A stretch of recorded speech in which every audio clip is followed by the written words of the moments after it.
Muchas gracias, muy buenas tardes a todos y a todas.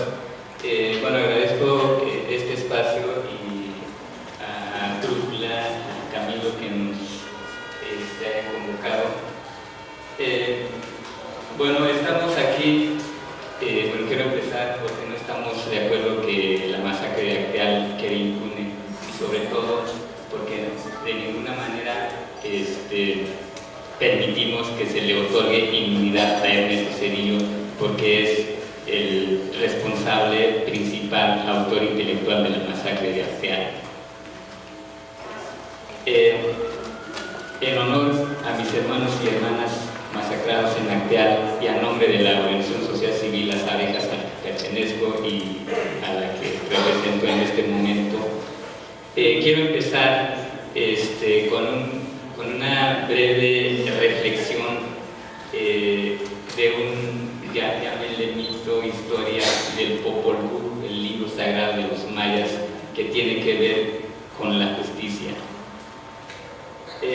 Nos cuentan nuestros abuelos y abuelas a través del libro del Popol Vuh que habían dos gemelos que lucharon contra los señores de Xibalbá. Xibalbá es un lugar, o sea, el inframundo, en donde en ese entonces reinaba la injusticia, la violencia, la mentira, la impunidad, etcétera, y etcétera.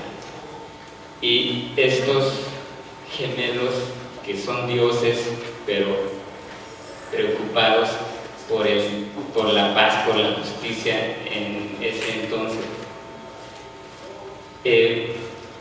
lucharon contra los amos del inframundo, que muchas veces retomamos en nuestros comunicados de las abejas en cada 22 que se celebra, o sea, se conmemora la masacre de Acteal en la comunidad de Acteal. Retomamos esta historia del libro sagrado de los mayas, porque tiene que ver mucho con lo que está pasando aquí en México, y sobre todo con el caso Acteal. Llamamos amos, señores del inframundo, o que también decimos que son los señores o los amos del infierno, a los gobiernos, a los gobernantes actuales aquí en México. ¿Por qué? Porque ellos son responsables de tantos crímenes, de tantas masacres en la historia de nuestro México. Y es precisamente que, bueno, a nombre de las abejas y a nombre de los sobrevivientes de Acteal, y como dije, en honor, en memoria a los masacrados, porque no queremos que Acteal quede impune, como también otras masacres que se han cometido aquí en la historia de México. Como yo decía al principio,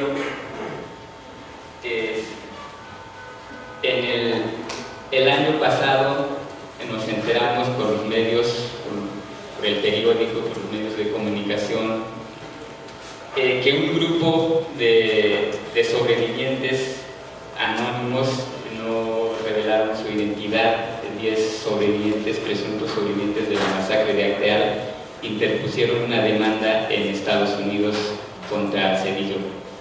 Bueno, es una demanda civil en donde piden indemnización de $50 millones. Y en su momento nos deslindamos de esa demanda, pero aquí quiero aclarar, porque los abogados de Zedillo tomó este deslinde que hicimos, que las abejas no éramos nosotros quienes interpusimos la demanda, y por lo tanto Zedillo no tenía nada que preocupar, ¿no? Porque no eran las abejas. Pero lo que quiero aclarar, y lo que dijimos en ese momento, es que no eran los sobrevivientes o no éramos nosotros quienes interpusimos esa demanda. En ningún momento tuvimos un diálogo, una petición con estos abogados en Estados Unidos, y además estos abogados se dedican a defender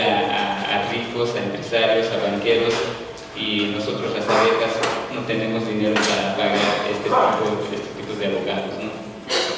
Y además argumentan que estos 10 sobrevivientes no revelaron su identidad por cuestiones de seguridad, y dijimos que los sobrevivientes de Acteal en ningún momento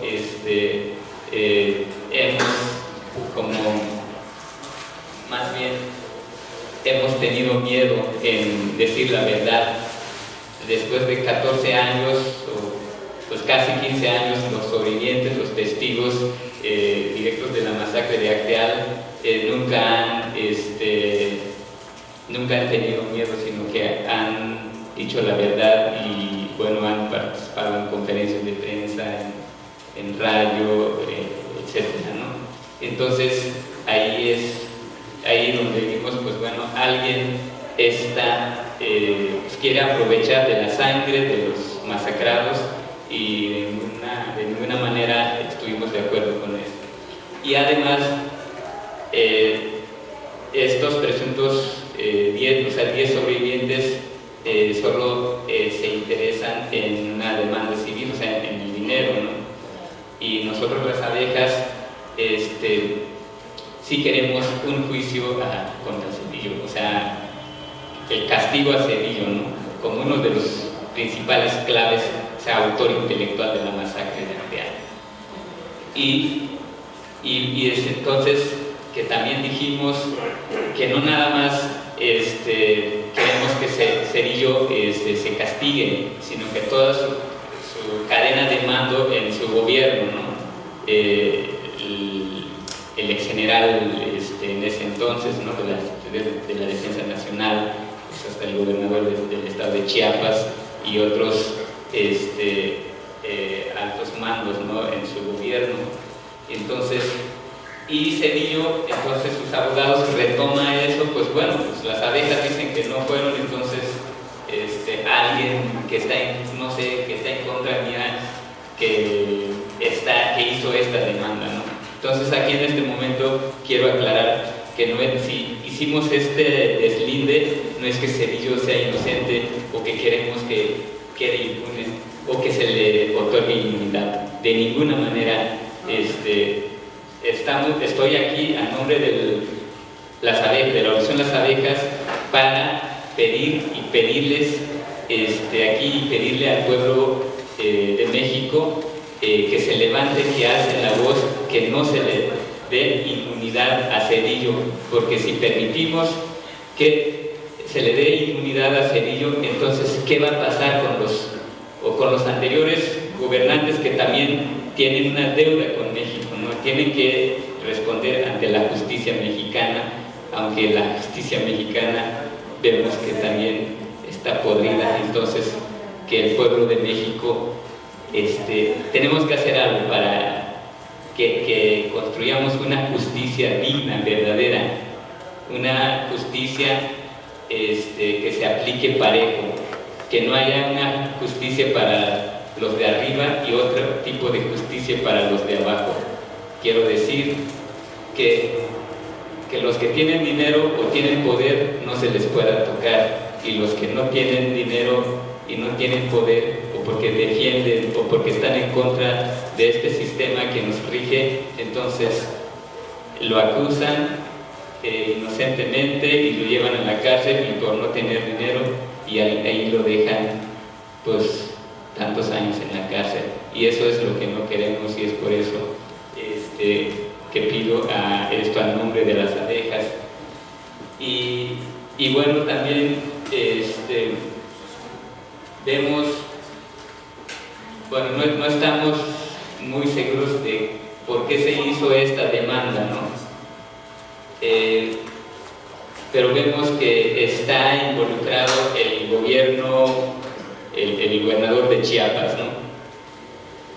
Porque cuando se hace esta demanda civil en Estados Unidos, la Fiscalía Especializada del Estado de Chiapas para investigar a los grupos civiles armados, le comparte a estos abogados este informe, ¿no? Y que no era público antes. Entonces dijimos que el gobernador de Chiapas, Juan Sabines Guerrero, está involucrado en esta demanda, pero no entendemos por qué razones, pero lo importante es que, y tampoco sabemos quiénes eran, entonces, quiénes son esos 10 sobrevivientes que pidieron a los abogados de Estados Unidos. O también pensamos, en un primer momento dijimos en un comunicado que Felipe Calderón, para evitar que el PRI regrese al poder, entonces fue quien hizo esta demanda. Pero también pensamos que también fue Carlos Salinas de Gortari, porque tiene una deuda pendiente con Zedillo, porque Zedillo encarceló al hermano de Carlos Salinas de Gortari. Bueno, pero bueno, lo que queremos, lo que sí sabemos es que queremos justicia, no queremos inmunidad a Zedillo, no queremos que gocen de impunidad los autores materiales intelectuales de la masacre de Acteal. Vemos también,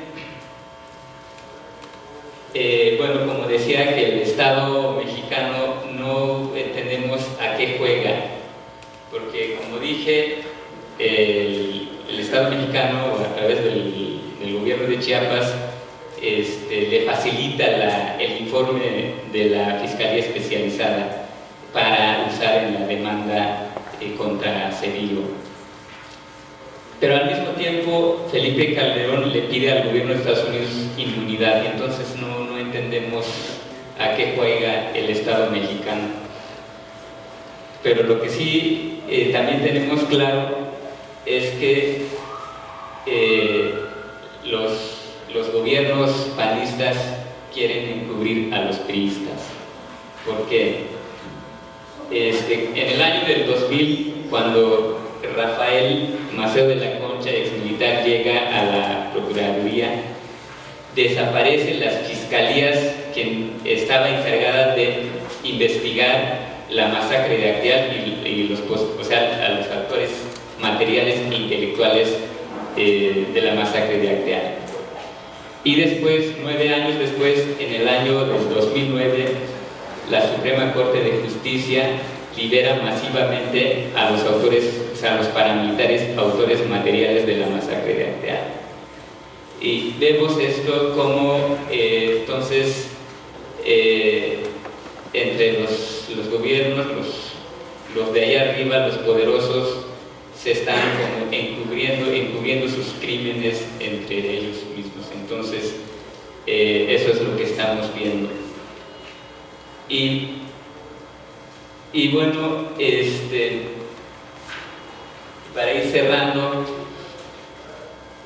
quiero volver a recalcar que, como hemos dicho en varias ocasiones, que nadie puede o debe estar por encima de la ley. Nadie, ni Zedillo ni otros exgobernantes, ni al que va a ser ya en unos meses expresidente, puede estar encima de la ley. Si tienen responsabilidades, si han cometido crímenes, tienen que responder por su responsabilidad. Y entonces pido a nombre de los masacrados, de los sobrevivientes de Acteal, de la organización Las Abejas, los y las presentes en este momento, y también a los que nos están escuchando y mirando, y al pueblo de México, tenemos que unir nuestras fuerzas, tenemos que decir que ya no tenemos que aguantar más de estos gobiernos que quieren masacrar, desangrar al pueblo de México.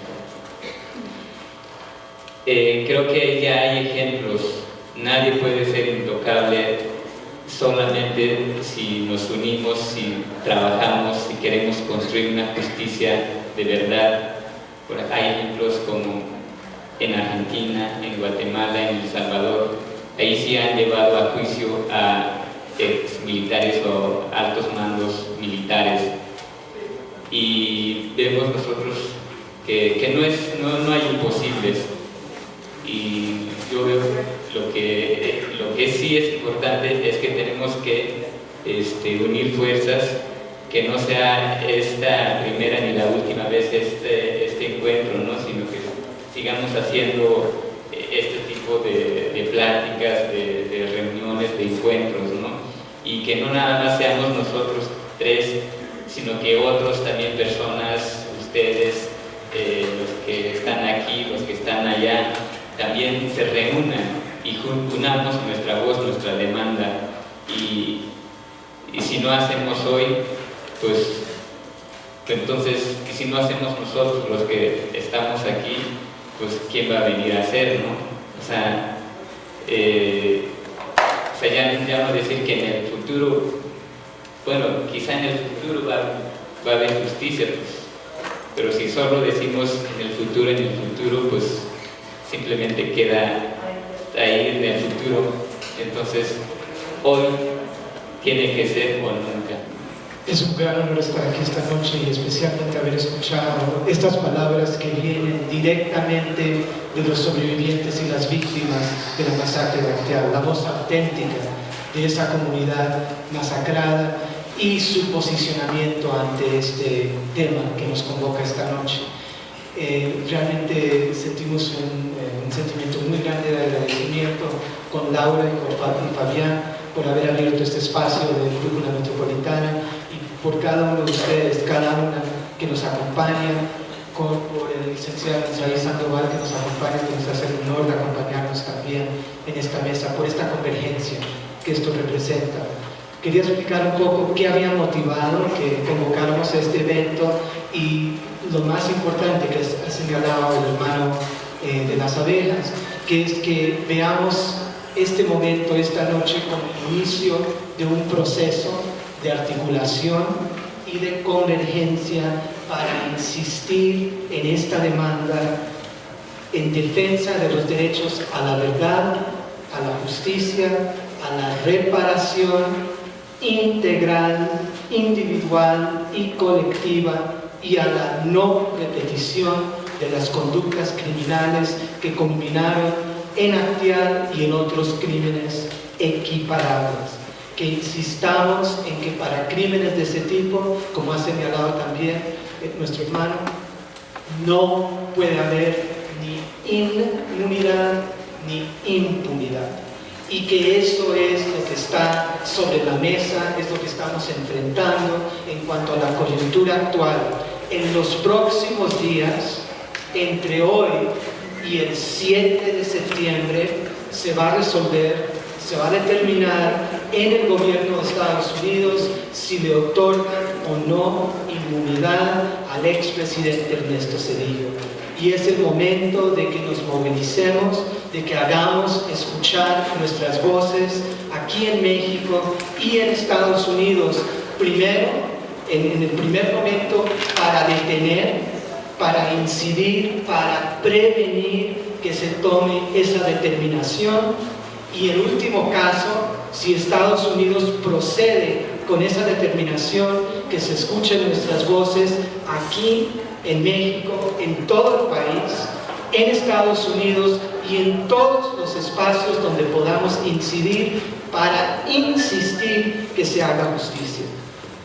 Esta demanda forma parte de un proceso más amplio, que es el proceso de acompañamiento de la causa por la justicia de las víctimas de la masacre de Acteal y de otros crímenes equivalentes. Por eso es tan importante la presencia con nosotros, que nos honra de nuevo, de Netzaí Sandoval, de nuestro colega, de nuestro compañero, que está luchando en una trinchera muy semejante, muy convergente con esta demanda, dentro del marco de la insistencia que se haga justicia con Calderón y los crímenes de su régimen. Los dos temas nacen juntos, nacen del mismo contexto, y es necesario que nos articulemos hacia fines comunes, hacia horizontes comunes en esa lucha.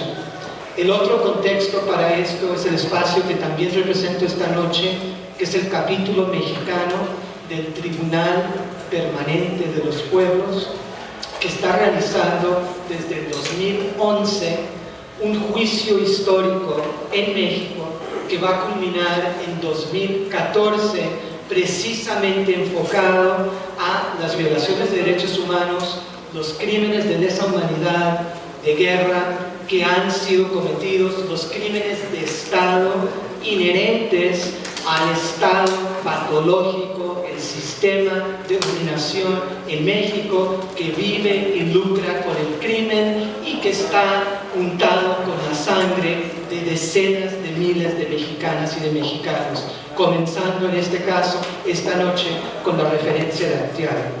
Hemos intentado acompañar a las compañeras y los compañeros de las abejas en la preparación primero y próximamente en la presentación formal del caso de Acteal dentro del marco del TPP, pero además de otros casos que son emblemáticos de este mismo tipo de problemática y de tema.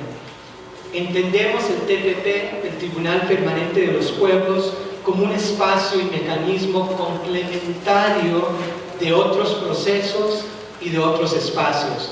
Por ejemplo, a la misma vez que se está preparando y presentando el caso de Acteal dentro del marco del TPP, ya se ha presentado a través de una petición ante la Comisión Interamericana de Derechos Humanos y se insistirá también en que de ahí se presente ante la Corte Interamericana de Derechos Humanos. La intención de presentarlo en el TPP y además en la Comisión o en su caso en la Corte es porque hay vacíos y límites, insuficiencias en el sistema interamericano. Hay temas que en el mejor de los casos, de llegar el caso primero a ser asumido positivamente con una recomendación por la Comisión y después por la Corte, que no van a ser tocados adecuadamente y se necesitan espacios complementarios desde donde podamos incidir para insistir en que se aborde el caso como se debe ante la Corte o la Comisión. Es lo mismo ante la presentación de la demanda en Estados Unidos contra Zedillo. Compartimos las dudas y las críticas que han formulado las compañeras y los compañeros de Acteal y consideramos que es muy importante que incidamos en ese proceso en Estados Unidos, en este caso, por ejemplo, para detener la impunidad, detener la inmunidad.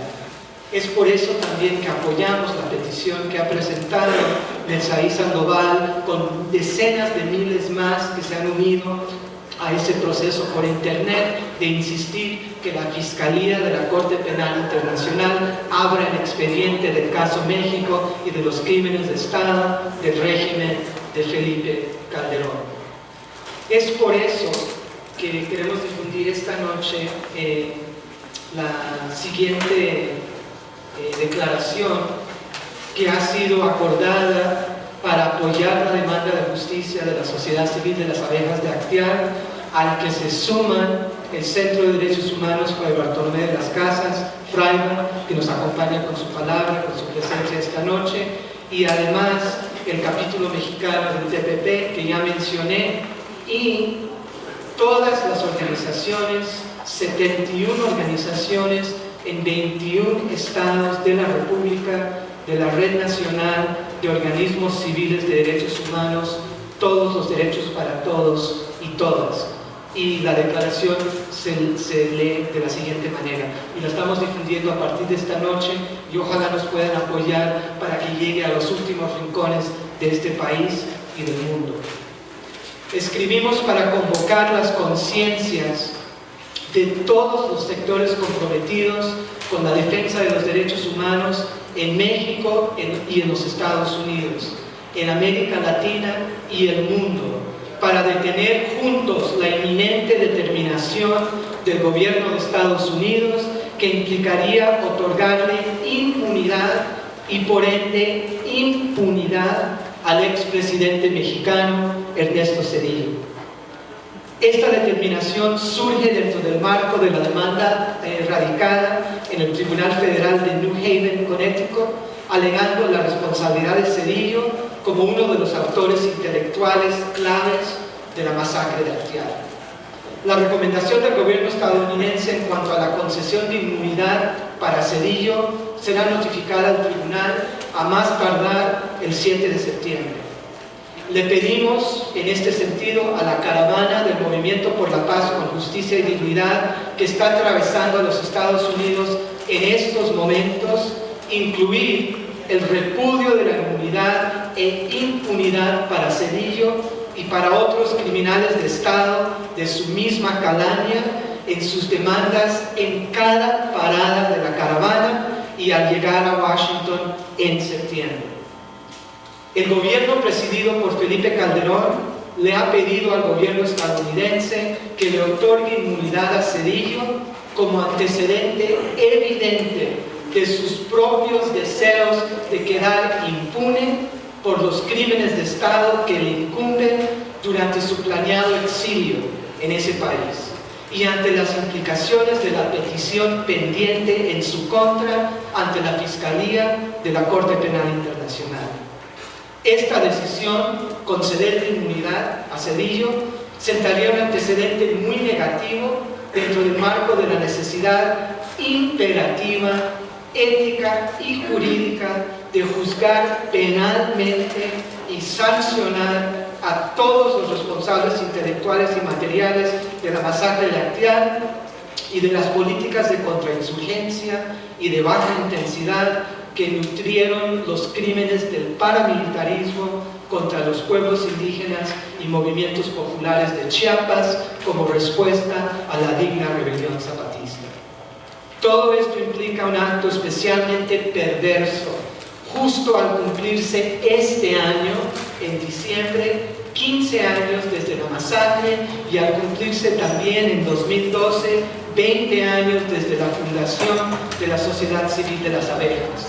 Además de los beneficios indebidos que implica esta decisión para Calderón y para otros responsables de crímenes de Estado, de lesa humanidad y de guerra en toda nuestra región y el mundo.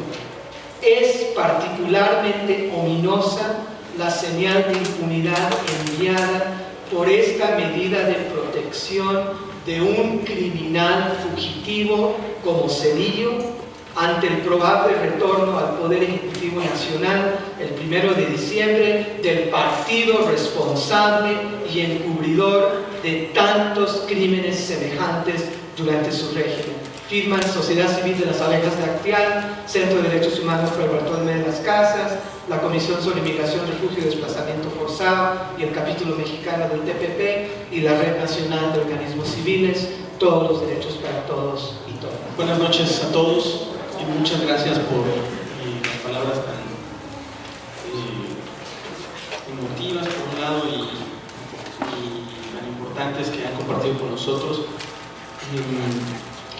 Yo quisiera ser muy breve, trataría ojalá de que nos dé tiempo de interactuar. Comenzaría diciéndoles algunas pequeñas reflexiones sobre el proceso relativo a Ernesto Zedillo en Estados Unidos. Primero, bueno, ya ha quedado muy claro, pero yo quisiera que ustedes tengan muy clara esta idea. El proceso que se le sigue en Estados Unidos a Ernesto Zedillo es un proceso civil. Esto quiere decir que en ningún caso, derivado de esa demanda, Zedillo podría ir a prisión. En ningún caso. Lo que él podría enfrentar, si esto procediera, es tener que pagar una indemnización a estas 10 personas que están pues solicitando que la justicia de Estados Unidos reconozca el crimen que cometió Zedillo.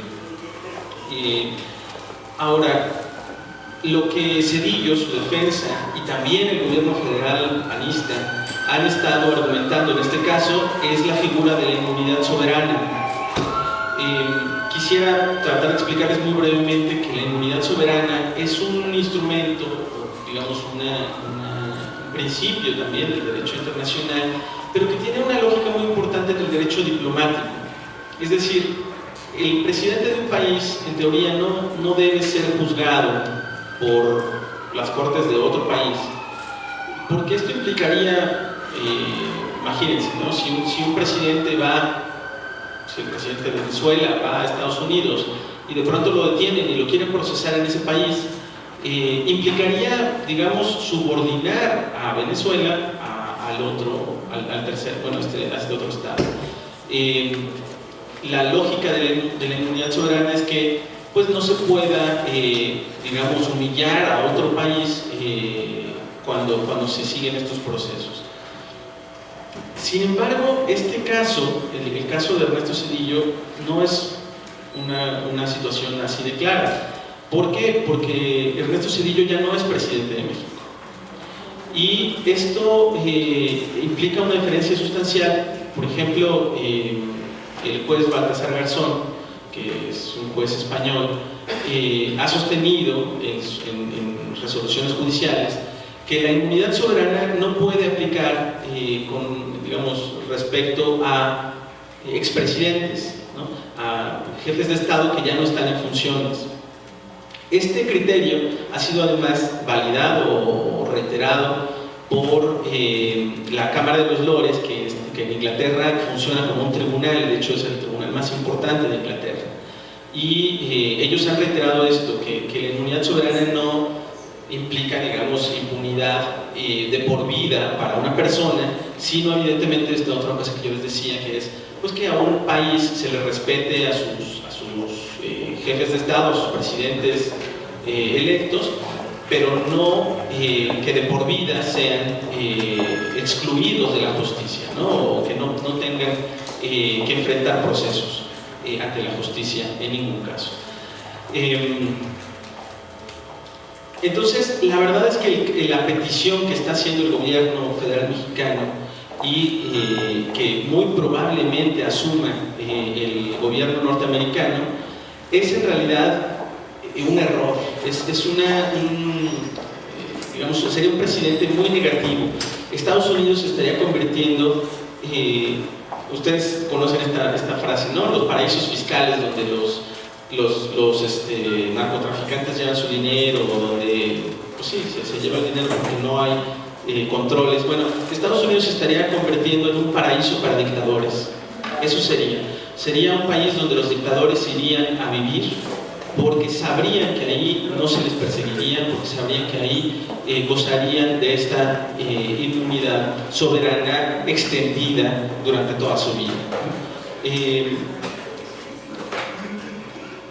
Esto, por lo tanto, bueno, es un precedente muy grave.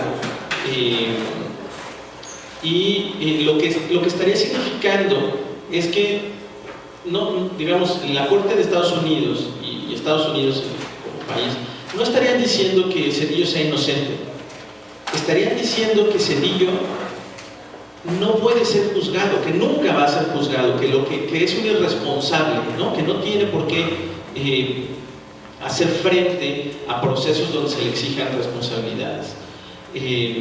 Insisto, ni siquiera se entraría a saber si es verdaderamente culpable o no. Simplemente se diría que a él no se le puede tocar con el pétalo de una rosa o de una demanda, ¿no? Esto, bueno, con respecto al proceso en Estados Unidos. Ahora, es cierto, y mucha gente ha encontrado el paralelismo con el caso que nosotros estamos llevando ante la Corte Penal Internacional en relación con el gobierno federal mexicano, pero pues ya el gobierno panista, ¿no?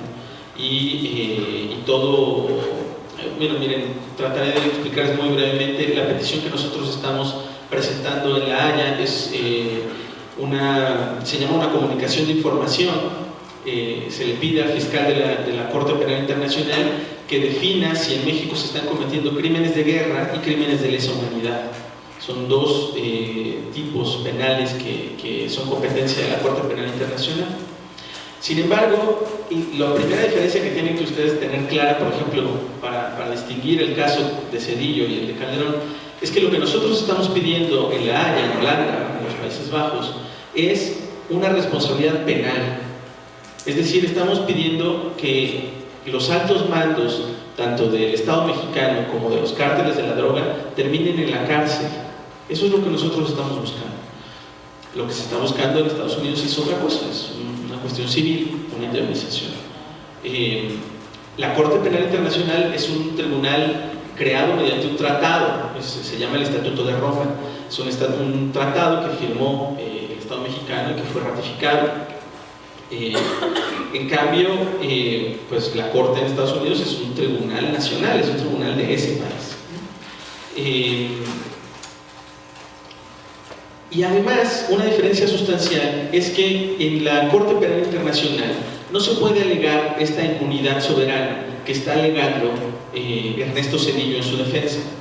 Es decir, si como nosotros hemos planteado que en México hay altos mandos del ejército involucrados en violaciones a derechos humanos, y no estamos hablando de soldados rasos, estamos hablando de generales del ejército mexicano que dieron órdenes de ejecutar extrajudicialmente a civiles, de desaparecer forzadamente a personas, de realizar tortura, de ordenar tortura en los cuarteles militares.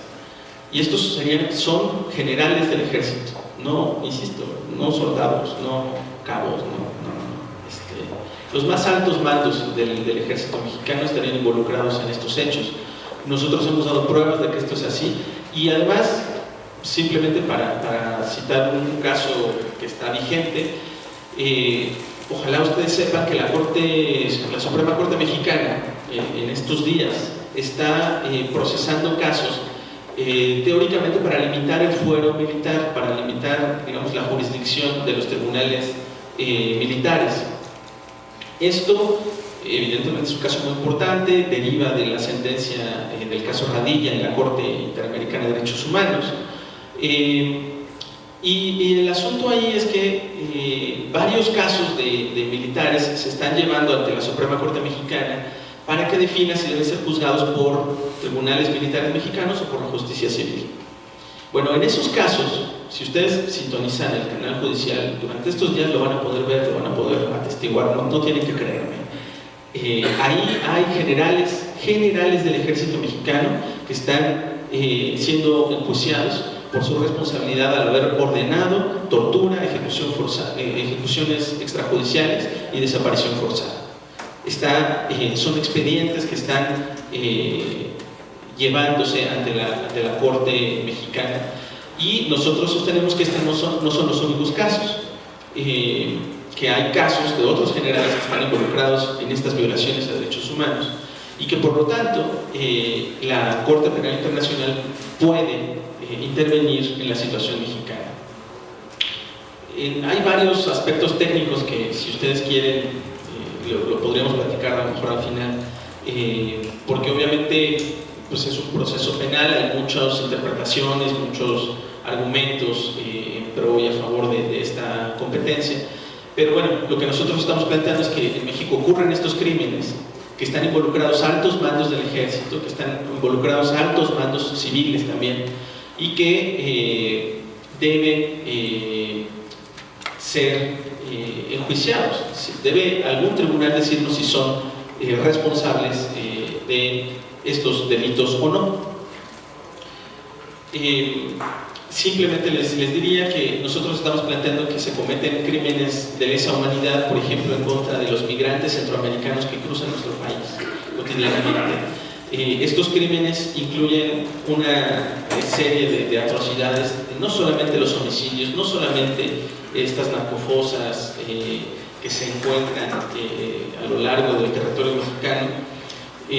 Nosotros hemos señalado, por ejemplo, que el Instituto Nacional de Migración, esto lo estamos documentando ante la Corte Penal Internacional, el Instituto Nacional de Migración participa en el secuestro de migrantes centroamericanos y en la venta de estos migrantes como esclavos, en calidad de esclavos, a los cárteles de la droga, particularmente al cártel de los Zetas.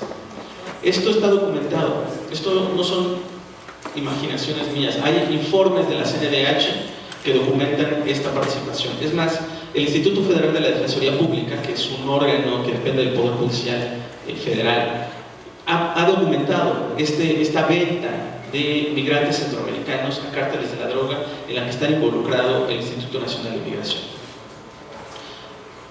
Nosotros señalamos que los altos mandos del Instituto Nacional de Migración depende de la Secretaría de Gobernación. Es decir, no es un asunto aislado donde hay algunos... cuando nosotros presentamos esta petición en la Corte Penal Internacional, el gobierno federal mexicano, el gobierno de Calderón, respondió, además de amenazando, minimizando la situación, la crisis humanitaria que vive México, diciendo que, pues que sí había algunos soldados que de pronto cometían errores o excesos, pero pues que los enjuiciaban y que no había ningún problema en México, que incluso me acuerdo mucho de una frase, decían que tenemos una democracia vibrante, donde hay muchas libertades, tenemos un estado de derecho, según ellos. El problema es que nosotros estamos demostrando ante la Corte Penal Internacional que esto no es así, que en realidad en México altos funcionarios del Estado están participando en violaciones a derechos humanos, en este caso particular que les comentaba, en las agresiones contra migrantes centroamericanos. Miren, por ejemplo, la cónsul de Honduras denunció que las mujeres de su país que transitan por México son secuestradas con la complicidad de autoridades ministeriales, es decir, digamos, gente de las procuradurías de este país. Son secuestradas y son usadas como esclavas sexuales en prostíbulos en México.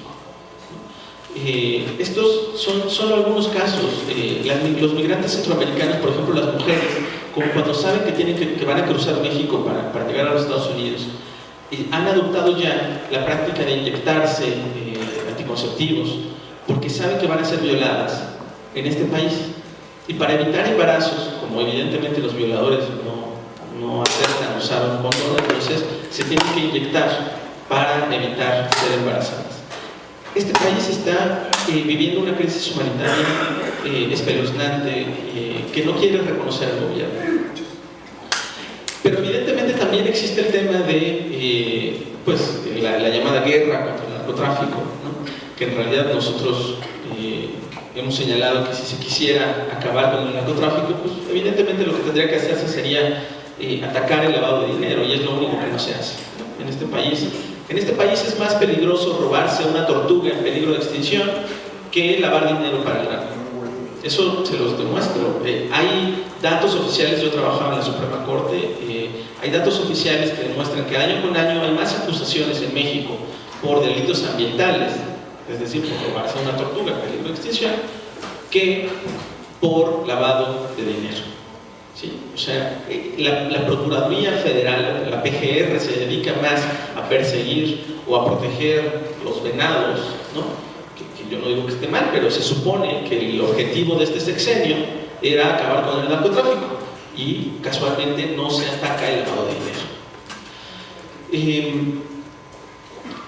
El otro tema que les comentaba pues son las agresiones que tienen que ver con este conflicto armado, que sí existe. Hay un conflicto armado entre grupos de narcotráfico y autoridades mexicanas que ha costado miles de muertes.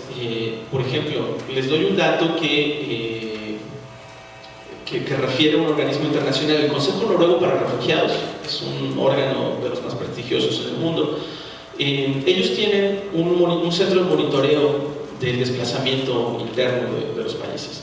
Ellos calculan que en México, derivado de la guerra contra el narcotráfico, derivado de la decisión de Felipe Calderón, en México han tenido que abandonar sus hogares más de 1.6 millones de personas.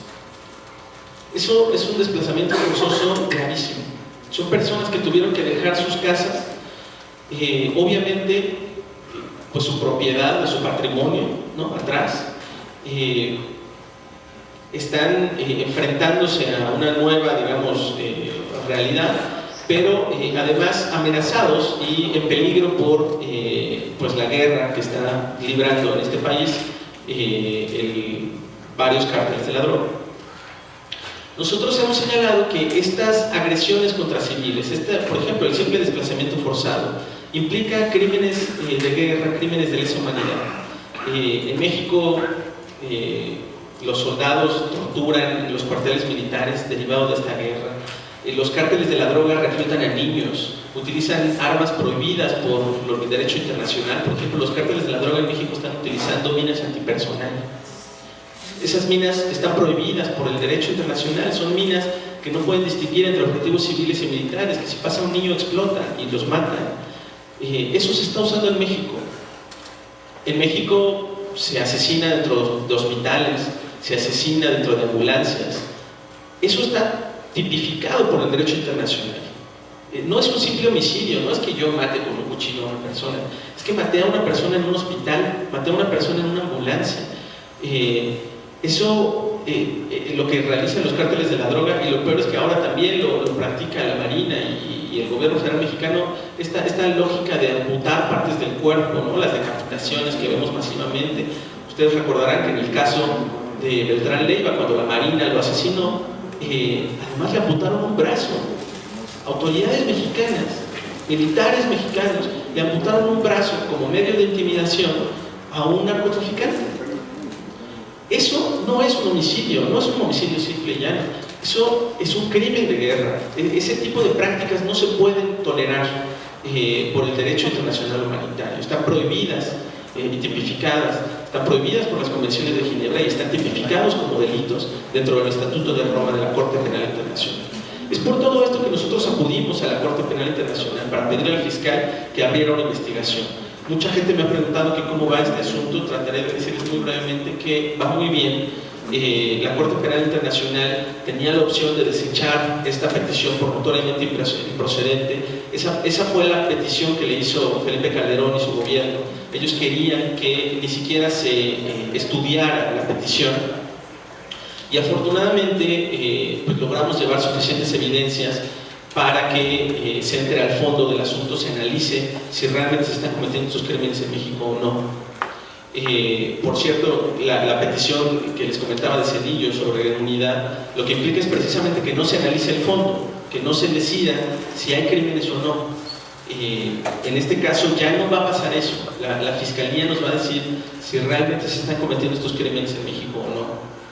Y habrá una posibilidad todavía para que el Estado mexicano demuestre si tiene capacidad y voluntad de juzgar a estos criminales, a quienes torturaron civiles en los cuarteles militares, a quienes realizaron desapariciones forzadas, a quienes las ordenaron, a quienes están, incluso, miren, esto yo creo que es tal vez el caso más insultante, pero el ejército mexicano utiliza la violación sexual en contra de mujeres como un instrumento de tortura, como un instrumento de represión en contra ya no solamente de los movimientos sociales, ya no solamente de los grupos rebeldes, lo está utilizando también, por ejemplo, en contra de quienes ellos creen que están encubriendo a narcotraficantes.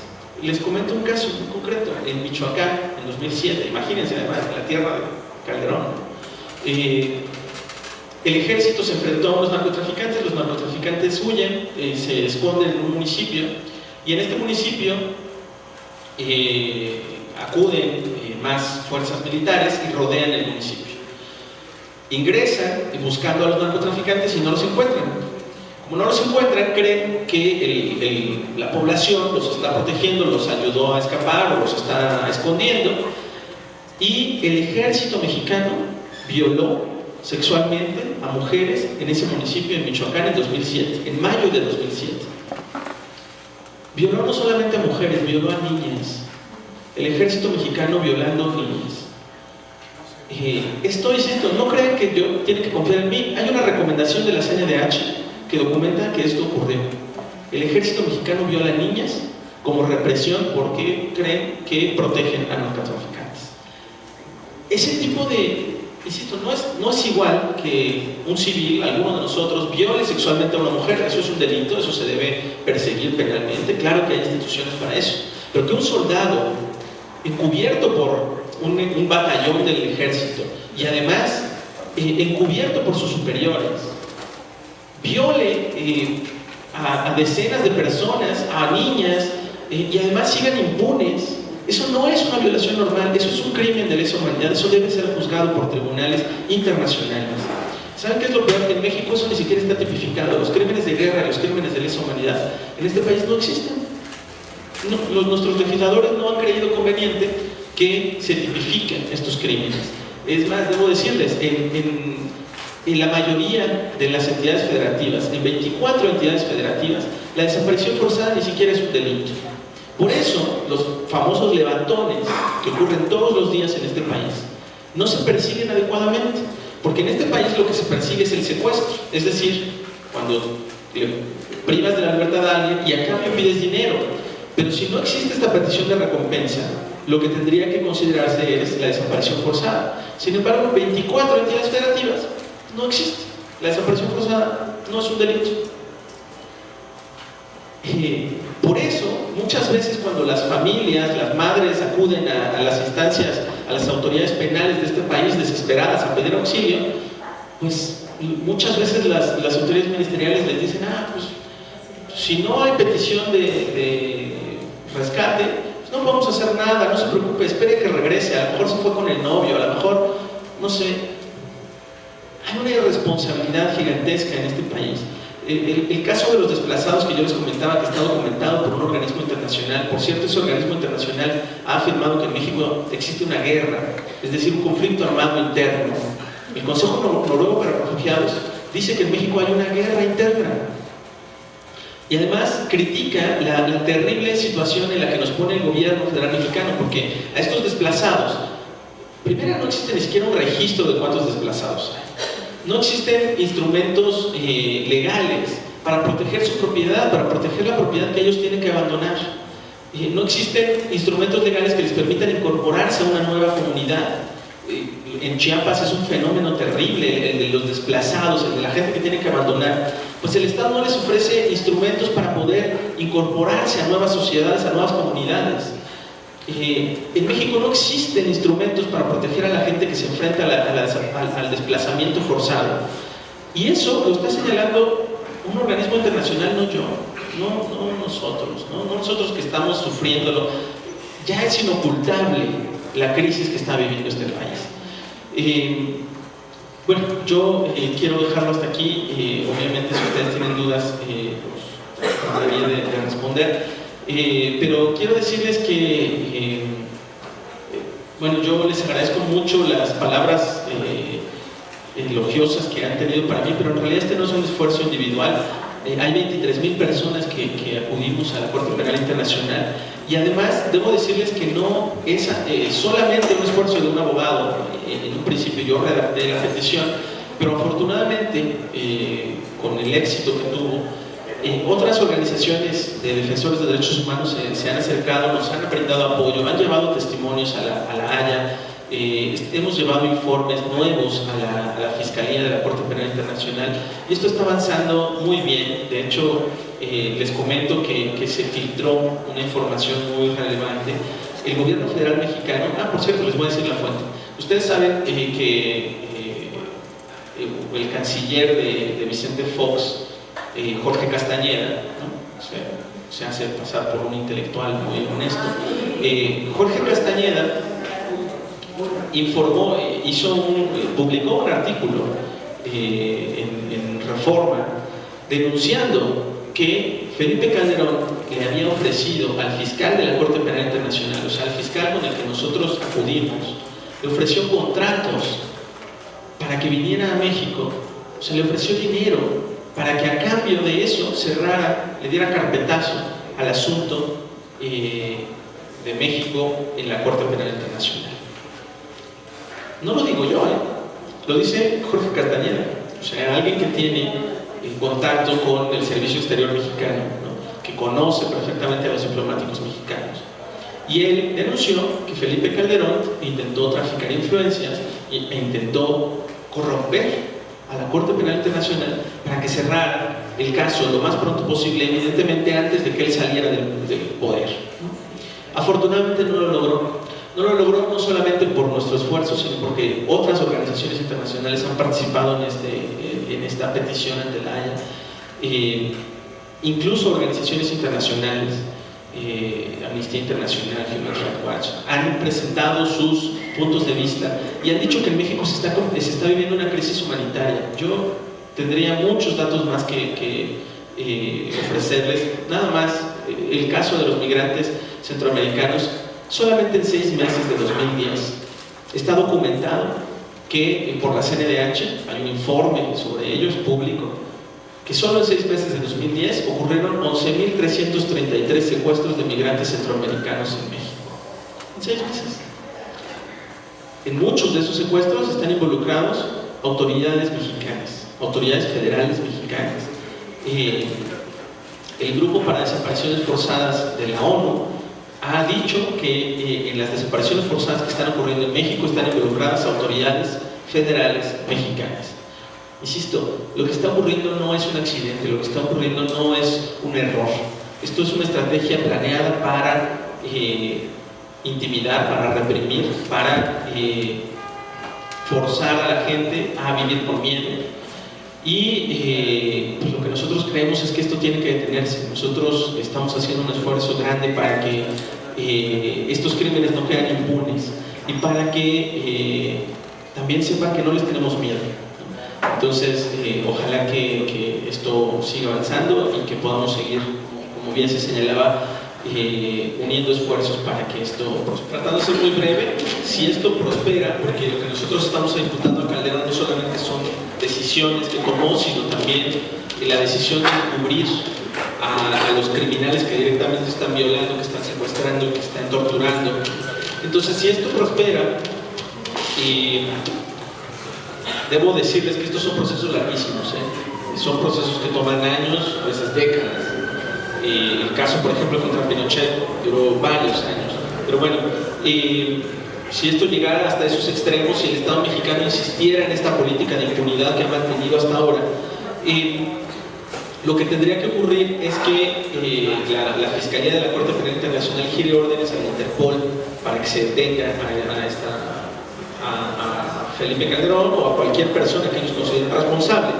Les insisto que la figura de la inmunidad que se está haciendo valer en el caso de Cedillo no aplica en el caso de Calderón, porque nosotros acudimos a un tribunal diferente, es un tribunal internacional, que es un Corte Penal Internacional, y yo les diría, incluso está en el artículo 27 del Estatuto de Roma. Si ustedes lo quieren checar, yo les pido que no confíen en mí, que chequen las cosas que yo les digo.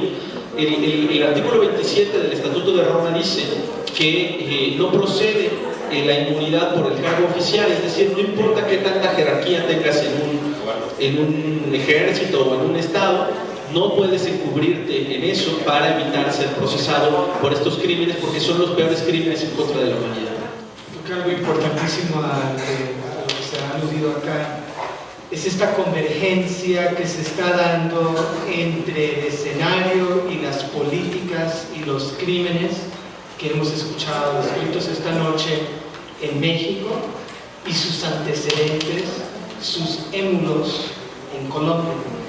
Y es algo que hemos estado insistiendo muchos desde diferentes perspectivas en los últimos años, que cuando se habla de la colombianización tendríamos que tomar con pinzas el tema y ver de qué estamos hablando. Normalmente cuando los medios de comunicación hablan de la colombianización se refieren a la guerra contra las drogas, la supuesta guerra contra las drogas, que es como la cobertura del asunto, ¿no? Es como lo que se ve en la superficie, no el iceberg, ¿no? Que viene por debajo. El sustrato de todo eso se ve en el terreno en Colombia. ¿Qué ha implicado los últimos 20 años de supuesta guerra contra las drogas en Colombia?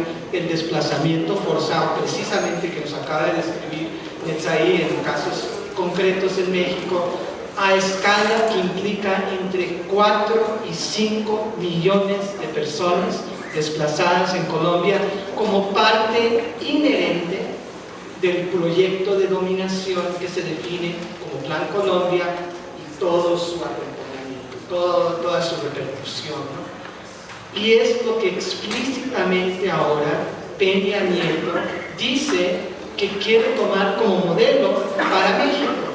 Y por eso hizo gran alarde durante la campaña presentando a Óscar Naranjo, el general colombiano que va a venir a darle lecciones en México a las fuerzas de seguridad sobre cómo hacerlo bien. Habría que ver los artículos que ha difundido Carlos Facio, Homero Campa en Proceso, Carlos en Jornada y Homero Campo en Proceso, detallando el historial criminal de Óscar Naranjo. La persona que Peña Nieto dice que va a designar, que ha designado como su asesor especial para estos temas, es la persona que ha sido responsable de esos crímenes y más en Colombia. Además, pertenece al entorno de ese equipo de seguridad nacional en Colombia que acompañó a Álvaro Uribe, y nos consta, los que somos de origen colombiano acá, que hemos vivido esta historia más de cerca y desde adentro, y incluye a una persona llamada Mauricio Santoyo, que acaba de haber sido condenado por su complicidad con el paramilitarismo y el terrorismo de Estado en Colombia, bajo cobertura del llamado Plan Colombia, de la política llamada antidrogas. ¿Y quién era Mauricio Santoyo? El brazo derecho de Óscar Naranjo y el encargado del equipo de seguridad de Álvaro Uribe. Y ese es el modelo que quieren traer a México. Entonces, esa convergencia, cuando hablamos de colombianización, a eso nos estamos refiriendo, al terrorismo de Estado que ha prevalecido en Colombia los últimos 60 años de su historia, tristemente, que ahora se quiere importar a México. ¿Y saben cuándo comenzó? ¿Con qué incidente, con qué acontecimiento inició el aterrizaje del Plan Colombia en México?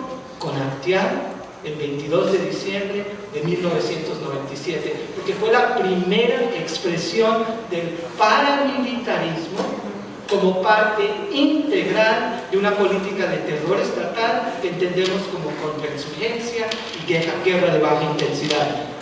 Son las compañeras y los compañeros de Acteal las primeras víctimas de ese proceso.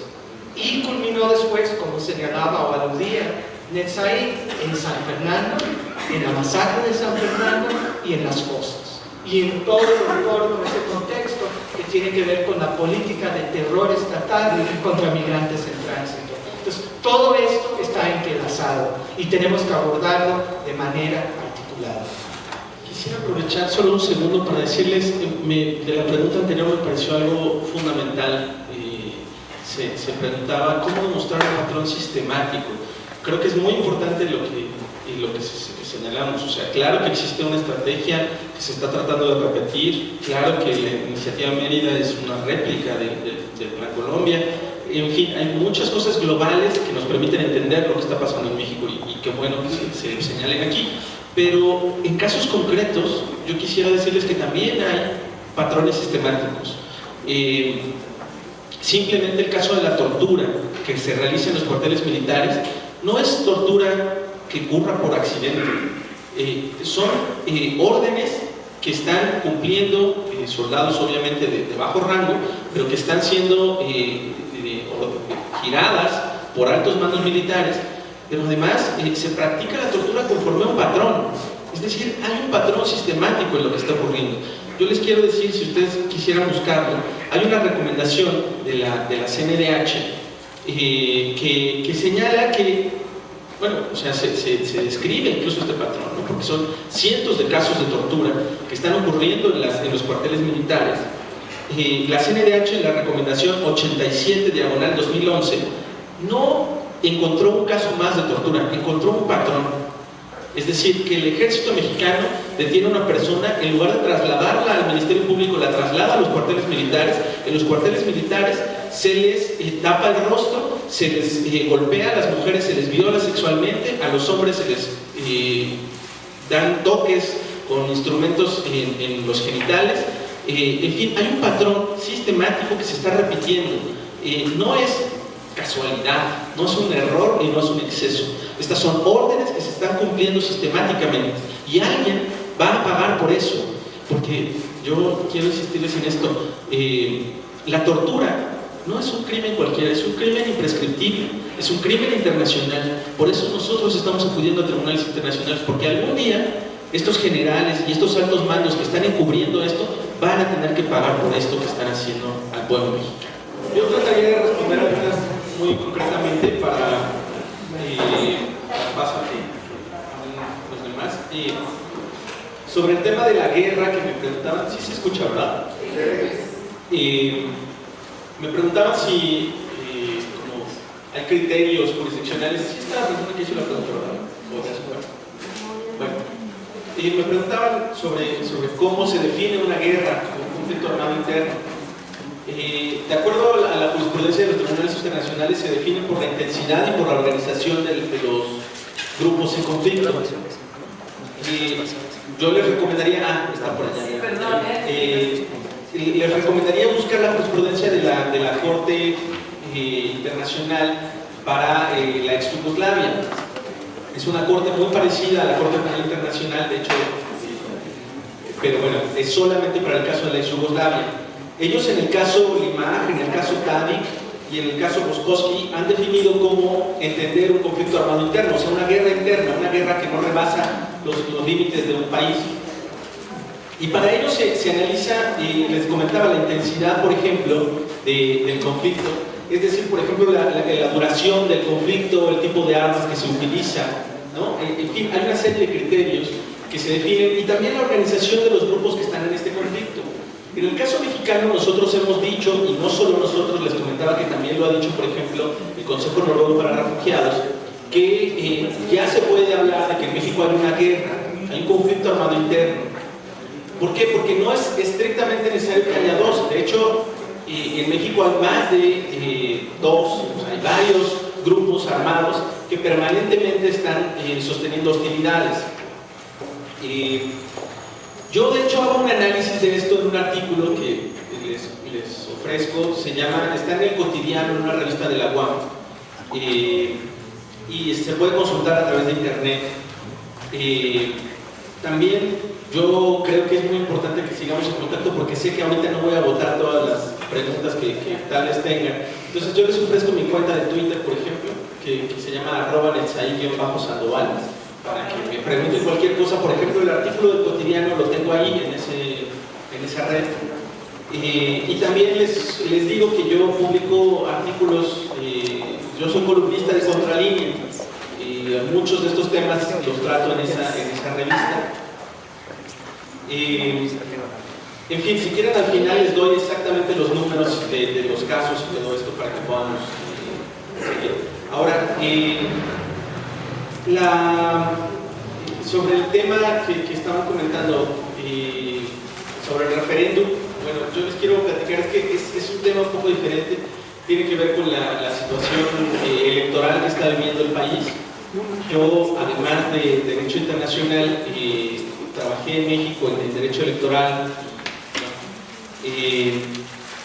Le he planteado a algunos compañeros a través de asambleas y de diferentes organizaciones que deberíamos impulsar un referéndum para decidir si en México en realidad estamos conformes con esta democracia de fachada con la que vivimos, ¿no? Si creemos que es suficiente este sistema político, o si deberíamos comenzar ya a pensar en una democracia más participativa. Y por eso planteamos que debería hacerse un referéndum donde la gente decida, por un lado, si la elección de Peña Nieto fue limpia o no, que sea el pueblo el que decida si él es un presidente legítimo, si el IFE es un órgano confiable para organizar estos procedimientos electorales. También creemos que se debería preguntarle a la gente si los medios de comunicación, si esta demanda de los jóvenes del 132 de democratizar los medios, debería llevarse a la práctica concretamente, retirando las concesiones de Televisa y TV Azteca, porque son medios que han demostrado estar en contra de la democracia mexicana, que han demostrado no estar dispuestos, por ejemplo, a transmitir los debates presidenciales, en fin, que son organismos que en realidad torpedean la democracia en México, que manipulan la información, y que por lo tanto sea la sociedad que decida si debería retirarse o no esta concesión a esos grupos monopólicos, que además, como ustedes ya saben, están funcionando ya como un monopolio, ya ni siquiera como un monopolio.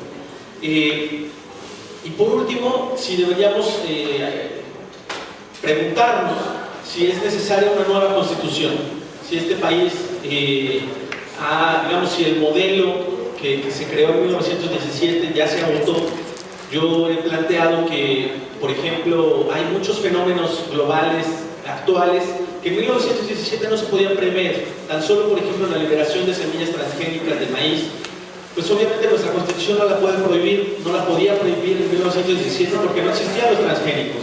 Pero ahora es una amenaza terrible, no solamente para México, sino para la biodiversidad en el mundo, y deberíamos preguntarnos si esto debería pues incluirse en una nueva Constitución. Y además porque la Constitución de 17 obviamente trataba de limitar el poder del Estado, el poder de la Iglesia, el poder de los grandes centros fácticos de poder de esa época, y en cambio no limita los poderes de las empresas transnacionales, del sistema financiero, especulador, en fin, no limita otra serie de fenómenos que están actuando en esta nueva época. En fin, es un esfuerzo que no es precisamente el tema, pero ojalá si ustedes estuvieran interesados pudiéramos contactarnos. Yo les insisto, está mi cuenta de Twitter, es mi nombre, Sandoval. Sobre al final les quería recomendar algo, perdonen que me atreva a hacer esto, pero por el caso que estaba señalando el compañero sobre personas que son detenidas, obligadas a declarar, solamente les quería, yo como abogado, darles una recomendación mínima. Es terrible esta situación, este sistema jurídico mexicano es deleznable, es terrible. Es cierto que se dedica básicamente a criminalizar a los pobres, evidentemente también a la protesta y otros grupos, pero básicamente las cárceles mexicanas están llenas de gente pobre que no tuvo acceso a un abogado y a una defensa adecuada. Yo les quiero recomendar simplemente que si algún día se ven enfrentados a un ministerio público, por favor no digan nada, no declaren. Eso es la principal recomendación que se les puede dar. No hablen. Técnicamente se llama reservarse el derecho a declarar. No digan nada, no tienen por qué decir nada, no los deben obligar.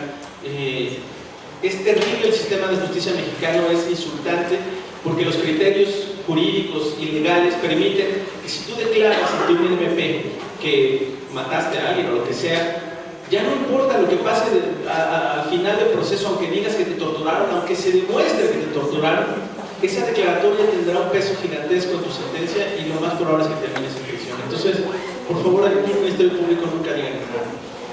Y finalmente, sobre si se debe confiar en la Corte Penal Internacional, pues yo les diría, miren, yo no sé tampoco si debemos confiar en un juez de Estados Unidos.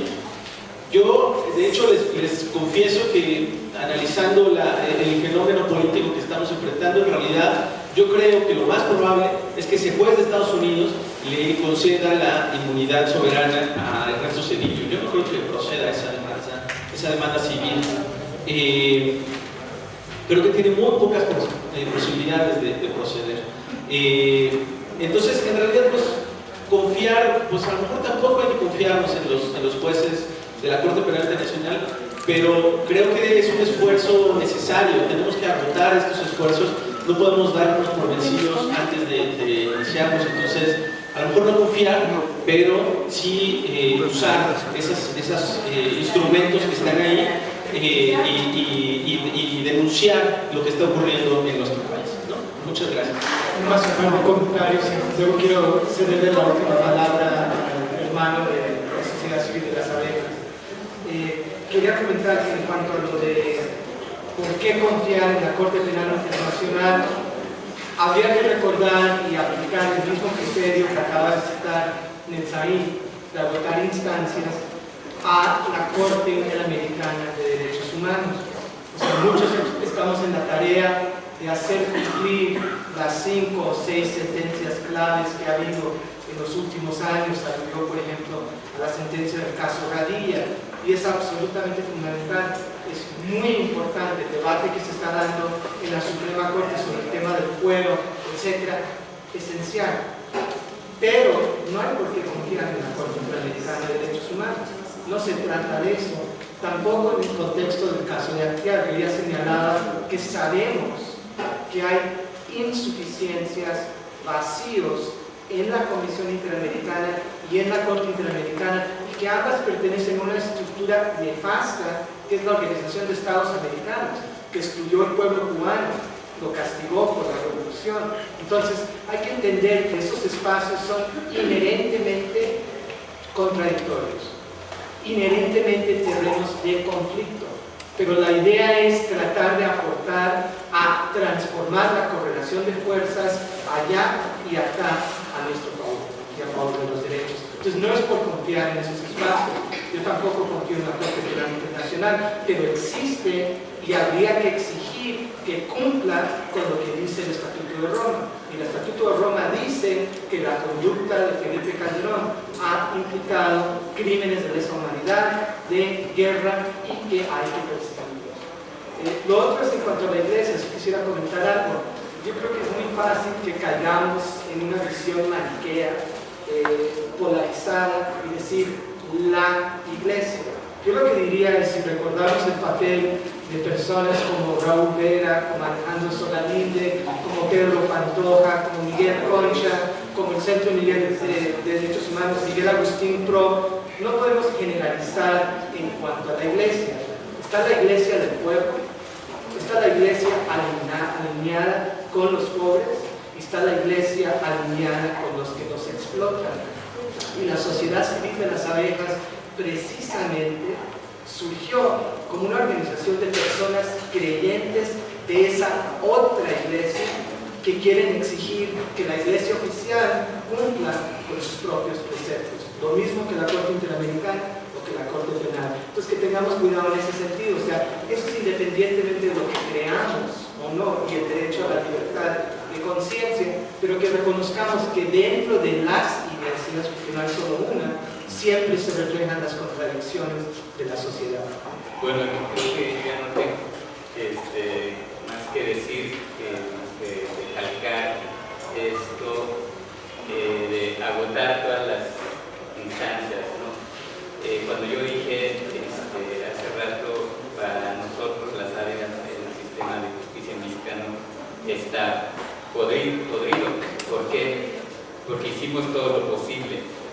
Yo creo que también ahí sufrimos discriminación, racismo, porque intentamos dialogar con los ministros de la Suprema Corte de Justicia de la Nación, ahora para nosotros Suprema Corte de Injusticia de la Nación, porque intentamos dialogar con los ministros para presentarles nuestro expediente, nuestra versión que tiene antes que tomaran una decisión de amparar y de excarcelar a los paramilitares, escucharan nuestra versión y nunca nos aceptaron, nunca nos escucharon. Cuando en esta audiencia pública, el día que determinaron el amparo, tomaron el fallo, a pesar de que era una audiencia pública, una comisión de sobrevivientes de la masacre de Acteal vino aquí a la Ciudad de México para estar presente en la audiencia pública y se les negó el acceso, pero no así a los familiares de los paramilitares y a los abogados, o sea, el CIDE, ellos sí pudieron acceder. Entonces fue ahí, nos dimos cuenta que sí nos ignoraron, nos cerraron las puertas, y es por eso que dijimos, para nosotros este sistema ya no vale nada. Fue entonces que acudimos ante la Comisión Interamericana de Derechos Humanos, que claro, también ahí el gobierno mexicano tiene influencias, ¿no? Pero hay que luchar, hay que seguir insistiendo y hasta agotar las últimas instancias, ¿no? y esfuerzo también. Y yo creo que lo que vale es la organización, la unidad y el esfuerzo de todos y todas. Si una instancia no nos responde, no nos hace caso, pues no decir que ya no se puede hacer nada o hasta aquí llegamos, sino que tiene que ser el pueblo, la sociedad quien quien tiene la última palabra y que puede construir una verdadera justicia, ¿no? Y que nadie esté por encima de la ley. Eso es como lo que estamos viendo nosotros, las abejas de Acteal. Entonces, y vuelvo a pedirles pues que nunca nos limitemos. Pues bueno, creo que no hay imposibles cuando hay unidad. Y bueno, pues eso sería todo. Señores de Xibalbá. Xibalbá es un lugar, o sea, el inframundo, en donde en ese entonces reinaba la injusticia, la violencia, la mentira, la impunidad, etcétera, y etcétera. Y estos gemelos, que son dioses, pero preocupados por la paz, por la justicia en ese entonces, lucharon contra los amos del inframundo, que muchas veces retomamos en nuestros comunicados de las abejas en cada 22 que se celebra, o sea, se conmemora la masacre de Acteal en la comunidad de Acteal. Retomamos esta historia del libro sagrado de los mayas, porque tiene que ver mucho con lo que está pasando aquí en México, y sobre todo con el caso Acteal. Llamamos amos, señores del inframundo, o que también decimos que son los señores o los amos del infierno, a los gobiernos, a los gobernantes actuales aquí en México. ¿Por qué? Porque ellos son responsables de tantos crímenes, de tantas masacres en la historia de nuestro México. Y es precisamente que, bueno, a nombre de las abejas,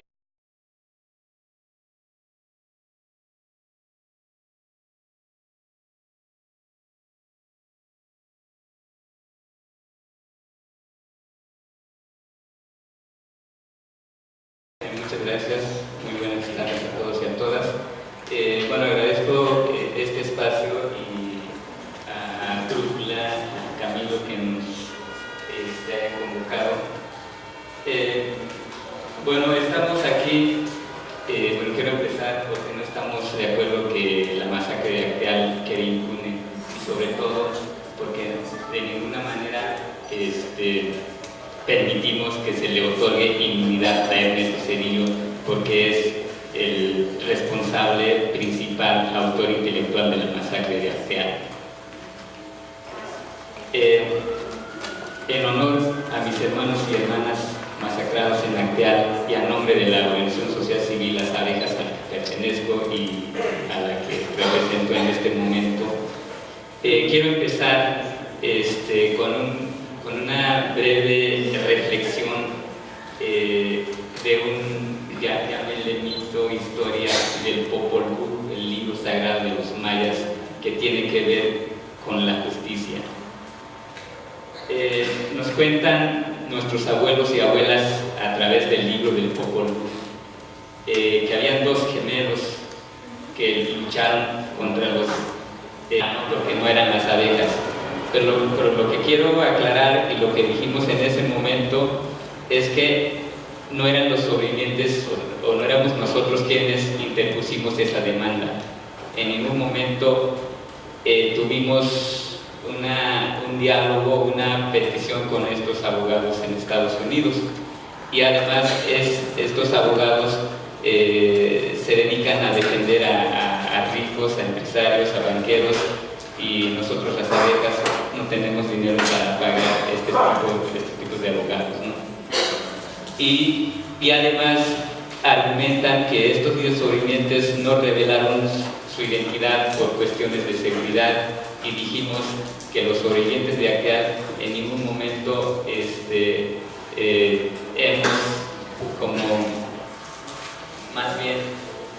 hemos tenido miedo en decir la verdad. Después de 14 años, o pues casi 15 años, los sobrevivientes, los testigos directos de la masacre de Acteal nunca han tenido miedo, sino que han dicho la verdad y bueno, han participado en conferencias de prensa, en radio, etcétera, ¿no? Entonces ahí es ahí donde vimos, pues bueno, alguien pues quiere aprovechar de la sangre de los masacrados y de ninguna manera estuvimos de acuerdo con esto. Y además, estos presuntos 10 sobrevivientes solo se interesan en una demanda civil, o sea, en el dinero, ¿no? Y nosotros las abejas sí queremos un juicio contra Cedillo, o sea, el castigo a Cedillo, ¿no? Como uno de los principales claves, o sea, autor intelectual de la masacre de Arteaga. Y es entonces que también dijimos que no nada más queremos que Cedillo se castigue, sino que toda su cadena de mando en su gobierno, ¿no? El ex general en ese entonces, ¿no? de la Defensa Nacional, pues hasta el gobernador del estado de Chiapas y otros altos mandos, ¿no? en su gobierno. Entonces, y Cedillo, entonces sus abogados retoman eso, pues bueno, pues las abejas dicen que no fueron, entonces alguien que está no sé, que está en contra mía, que hizo esta demanda, ¿no? Entonces aquí en este momento quiero aclarar que no es, si hicimos este deslinde, no es que Cedillo sea inocente o que queremos que quede impune o que se le otorgue inmunidad. De ninguna manera. Estoy aquí a nombre de la organización Las Abejas, a nombre de los sobrevivientes de Acteal y, como dije, en honor, en memoria de los masacrados, porque no queremos que Acteal quede impune, como también otras masacres que se han cometido aquí en la historia de México.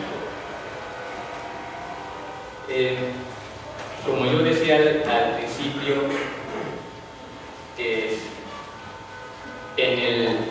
el año pasado nos enteramos por los medios, por el periódico, por los medios de comunicación, que un grupo de sobrevivientes anónimos no revelaron su identidad, 10 sobrevivientes, presuntos sobrevivientes de la masacre de Acteal, interpusieron una demanda en Estados Unidos contra Cedillo. Bueno, es una demanda civil en donde piden indemnización de $50 millones. Y en su momento nos deslindamos de esa demanda, pero aquí quiero aclarar, porque los abogados de Cedillo tomó este deslinde que hicimos, que las abejas no éramos nosotros quienes interpusimos la demanda y por lo tanto Cedillo no tenía nada que preocupar.